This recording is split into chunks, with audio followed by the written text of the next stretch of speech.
صحیح بخاری 32 کتاب ایمان کے بیان میں باب بعض ظلم بعض سے ادنا ہیں۔ جب سورۃ انعام کی یہ آیت اتری، جو لوگ ایمان لائے اور انہوں نے اپنے ایمان میں گناہوں کی آمیزش نہیں کی، تو آپ صلی اللہ علیہ وسلم کے اصحاب نے کہا، یا رسول اللہ، یہ تو بہت ہی مشکل ہے، ہم میں کون ایسا ہے جس نے گناہ نہیں کیا؟ تب اللہ پاک نے سورۃ لقمان کی یہ آیت اتاری کہ بے شک شرک بڑا ظلم ہے۔ صحیح بخاری 33 کتاب ایمان کے بیان میں باب منافق کی نشانیوں کے بیان میں آپ صلی اللہ علیہ وسلم نے فرمایا، منافق کی علامتیں 3 ہیں: جب بات کرے جھوٹ بولے، جب وعدہ کرے اس کے خلاف کرے، اور جب اس کو امین بنایا جائے تو خیانت کرے۔ صحیح بخاری 34 کتاب ایمان کے بیان میں باب منافق کی نشانیوں کے بیان میں رسول اللہ صلی اللہ علیہ وسلم نے فرمایا کہ 4 عادتیں جس کسی میں ہوں تو وہ خالص منافق ہے، اور جس کسی میں ان 4 میں سے ایک عادت ہو تو وہ بھی نفاق ہی ہے جب تک اسے نہ چھوڑ دے۔ وہ یہ ہیں کہ جب اسے امین بنایا جائے تو امانت میں خیانت کرے، اور بات کرتے وقت جھوٹ بولے، اور جب کسی سے عہد کرے تو اسے پورا نہ کرے، اور جب کسی سے لڑے تو گالیوں پر اتر آئے۔ اس حدیث کو شعبہ نے سفیان کے ساتھ اعمش سے روایت کیا ہے۔ صحیح بخاری 35 کتاب ایمان کے بیان میں باب شب قدر کی بیداری اور عبادت گزاری بھی ایمان ہی میں داخل ہے۔ رسول اللہ صلی اللہ علیہ وسلم نے فرمایا، جو شخص شب قدر ایمان کے ساتھ محض ثواب آخرت کے لیے ذکر و عبادت میں گزارے، اس کے گزشتہ گناہ بخش دیے جاتے ہیں۔ صحیح بخاری کتاب ایمان کے بیان میں باب جہاد بھی جزوی ایمان ہے۔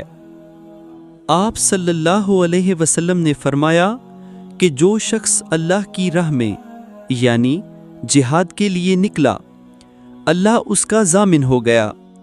اللہ تعالیٰ فرماتا ہے، اس کو میری ذات پر یقین اور میرے پیغمبروں کی تصدیق نے اس سرفروشی کے لیے گھر سے نکالا ہے۔ میں اس بات کا ضامن ہوں کہ یا تو اس کو واپس کر دوں ثواب اور مال غنیمت کے ساتھ، یا شہید ہونے کے بعد جنت میں داخل کر دوں۔ رسول اللہ صلی اللہ علیہ وسلم نے فرمایا، اور اگر میں اپنی امت پر اس کام کو دشوار نہ سمجھتا تو لشکر کا ساتھ نہ چھوڑتا، اور میری خواہش ہے کہ اللہ کی راہ میں مارا جاؤں، پھر زندہ کیا جاؤں، پھر مارا جاؤں، پھر زندہ کیا جاؤں، پھر مارا جاؤں۔ صحیح بخاری 37 کتاب ایمان کے بیان میں باب رمضان شریف کی راتوں میں نفلی قیام کرنا بھی ایمان ہی میں سے ہے۔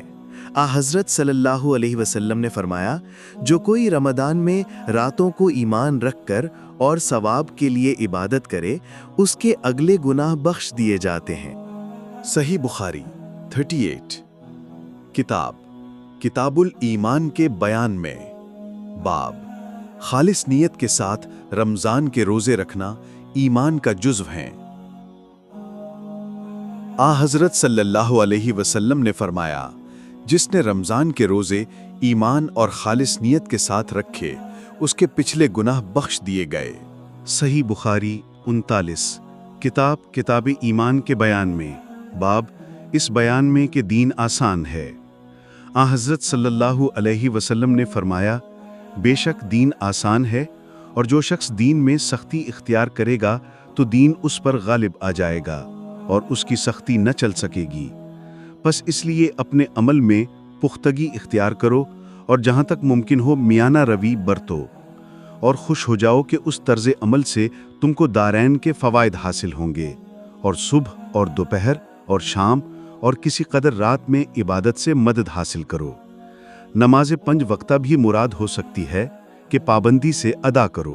صحیح بخاری 40 کتاب الایمان میں بیان میں باب نماز ایمان کا جزو ہے۔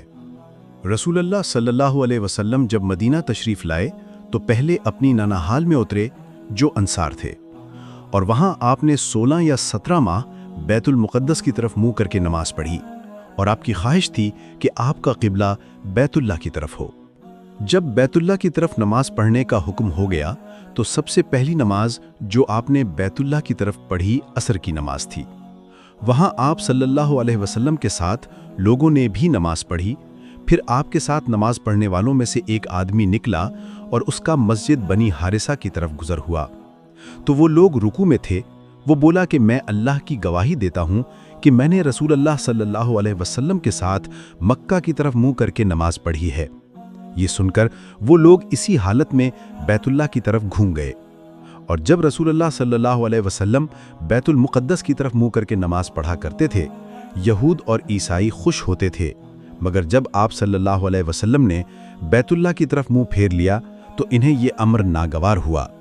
زہیر یعنی ایک راوی کہتے ہیں کہ ہم سے ابو اسحاق نے برا سے یہ حدیث بھی نقل کی ہے کہ قبلہ کی تبدیلی سے پہلے کچھ مسلمان انتقال کر چکے تھے، تو ہمیں یہ معلوم نہ ہو سکا کہ ان کی نمازوں کے بارے میں کیا کہیں۔